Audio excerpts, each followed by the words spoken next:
abonné leen ci suñu chaîne YouTube ngir jot saa su ne ay xibaar yu wér te wóor aju ci réew mi ak ci bitim réew. li conseil constitutionnel wax. yéen a ngi gis grand wax rek macha allah yéen a ngi gis ndeysaan Guy Marius en train de ñoom ñaar moo ko Mamadou Aliou Dia ñu nekk di nuyonte waaye Chérif ñu ngi lay nuyu ñu ngi lay Fall jëlal ma ko ndeysaan ma wax ak moom un peu si li nga xam ne moom mooy réew mi salaamaaleykum. maaleykum salaam Sénégal maa ngi lay. d'accord dañ ko bàyyi ba pare gars yi taxaw nañ même 2 minutes rek. dëgg la yombal leen ñu liggéey bi. amul problème waaw yombal leen ñu liggéey bi. waaw xaaral mu pare kii. donc yéen a ngi gis image yi. Fall jëlum image yi Fall jëlum image yi. Ils sont en train de parler Guy Marius Sagna et son ami Aliou Mamadou Dia ndeysaan c'est l'histoire qui retiendra que ñoom ñaar ñëw nañ ci li nga xam ne moom mooy ci terrain bi c'est ça la démocratie li également moom mooy réew malgré bokkuñu ay idée ci wàllu politique waaye ñun ñoo bokk li nga xam ne mooy Sénégal di askan Guy Marius salaamaaleykum. salaamaaleykum. ñu ngi lay nuyu. maa ngi leen di fay. yéen kan nga boo yëg tey mbégte wala ak contentement ci wàllu démocratie tey. mais tey victoire u askanu Sénégal la ndaxte xam ngeen ne Macky Sall gëj na autoriser manifestation. d'ailleurs sax may profité di wax ne j'espère que manifestation autorisée bi du doon exception et que manifestation yii di ñëw dinañ ko autoriser. donc muy benn ñaareel bi manifestation bi ndam la ci askanu Sénégal ndam bu topp ci beneen ndam muy décision conseil constitutionnel ndamu Sénégal la ndamu askanu Sénégal la waaye ndam tamit bu méttee ndaxte ñetti nit gaañu nañ ci ñetti nit faatu nañ ci. Alpha Tunkara Modou Gueye Landing Camara yàlla na yàlla ma xaare leen aljana yàlla na suuf woyof seen kaw ndam bu métti la ndaxte ay bakkan waru ci woon rat ay nit waruñu si woon faatu léegi nag conseil constitutionnel jël na dogal ñun xam nañ Macky Sall du wax lu muy def du def lu muy wax. lan moo des. Macky Sall du wax lu muy def du def lu muy wax moo tax ñun itam bu ñu bàyyi taxawaay bi ne tey la ñu war a gën a dëgëral taxawaay bi ngir mu respecter décision constitutionnelle ngir mu respecter itam constitution wu Sénégal buñ ko mayee porox ndoll bu tuuti bu ñu waxee ne conseil constitutionnel jël na dogal léegi jeex na nañu dem nelaw wallaahi bu ñu demee nelaw président Macky Sall sax fi wala président Macky Sall organiser fi élection yoo xam ne du jaar yoon donc ñun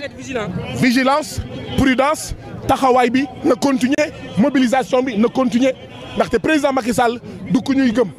rapport de force la gëm moo tax marche bi am solo moo tax rapport de force bi ñu war ko continuer dëgëral taxawal ko dooleel ko ba mu abal ñu nag ndaxte élection yi da koy organiser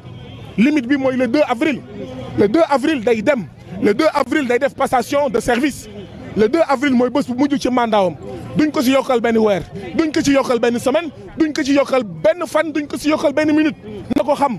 bu ko xamulee wallahi dinañ ko fekk ca palais ba comme nu mu ko waxee woon suñu maam Ablaye Wade le 3 avril bu ko fi fekkee moom moo ko digle woon dinañ ko fekk palais présidentiel ñun nag bëgguñu egg foofu jàmm ak salaam la ñu bëgg jàmm ak salaam la ñu bëgg moom moo ko jàppoon moom moo koy bàyyi moom moo ko jàppoon moom moo koy bàyyi waaye incha allah ñun ñëpp nañu xeex askanu Sénégal tànn ki nga xam ne moom la bëgg a fal loolu la ñu bëgg du Macky Sall moo ko war a tànn du France moo ko war a tànn du kenn moo ko war a tànn jërëjëf. merci beaucoup Guy Marius Sagna mu nekkoon honorable député Guy Marius Sagna donc dégg ngeen ay kàddoom mu yëkkati wax si li nga xam ne moom mooy réew mi ils sont présents ñoom ñëpp ñëw nañ waa PUR donc on va essayer d'avoir la réaction de d'autres yi nga xam ne ay leader lañ léegi ngeen sànq Aliou Mamadou Dia mu jël parole kaddu di wax li nga xam ne mooy élection présidentielle ñu daal di koy voté dem balaa le 2 avril ñu respecté li nga xam ne mooy le calendrier républicain dégg ngeen également ki nga xam ne moom mooy Guy Marius Sagna salaamaaleykum kilifa gi. waaw voilà kilifa kontaan naa si yow. waaw maa ngi mbégte tamit ci yéen waa Sénégal 7 leen nuyu baax a leen ziar man Fallou Galass Bey je suis le coordonnateur yi nga xamante ni aar sunu élection moo ko woote te jàpp naa également motivation bi ñu am moom la Sénégal yëpp am mooy mu këpp bool bi xëpp ci suuf c'est la réalité loolu moo am du leneen du loolu donc loolu donc moo tax yi nga xamante ni moom la joxe soit le 3 mars ou bien le 10 mars le 2 avril mu def passation de service avec le nouveau président bi nga xamante ni mooy doon Bassirou Diomaye Diakhar Faye Macky Sall def na ko fi ñun ñu ci bëree bëri dañoo amoon engagement bi mu dikkee mais dañu am mbetteel ci moom donc il a fait autant de mal je crois que li nga xam ne gis nañ ko démb mooy xale yi doon génn ak li ñu doon wala la moo gën a sabab li nga xam ne moom mooy sama teewaay fii li ko waral na lu bëree bëri loo xam ne am na fi ñu jëmale ko ci catégorie bi ñu bokk muy les personnes handicapées mais amu xew gis nañu takk der yi ni ñu brutaliser benn personne à mobilité réduite tam moom li mu doon def mooy pour xeex nga dinu brutaliser dinu dóor mais également ñun loolu dañ koy ñaawlu laaj bu mujj bi mooy doon ñi nga xam ne yow leen dirigé muy ay muy rek ak ñeneen ak ñeneen xam naa man nga gis sax mais am na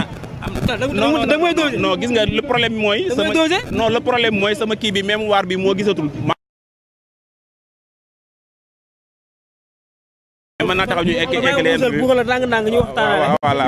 xaar ma xool ba xam parce que xam nga tamit xaar ma xool ba xam gis mais peut-être amuñu possibilité wala ñu amuñu mooy teew fi mais ñun kenn ku fi teew rek teewal nga fi ñoom ñëpp mais jox ak yelleef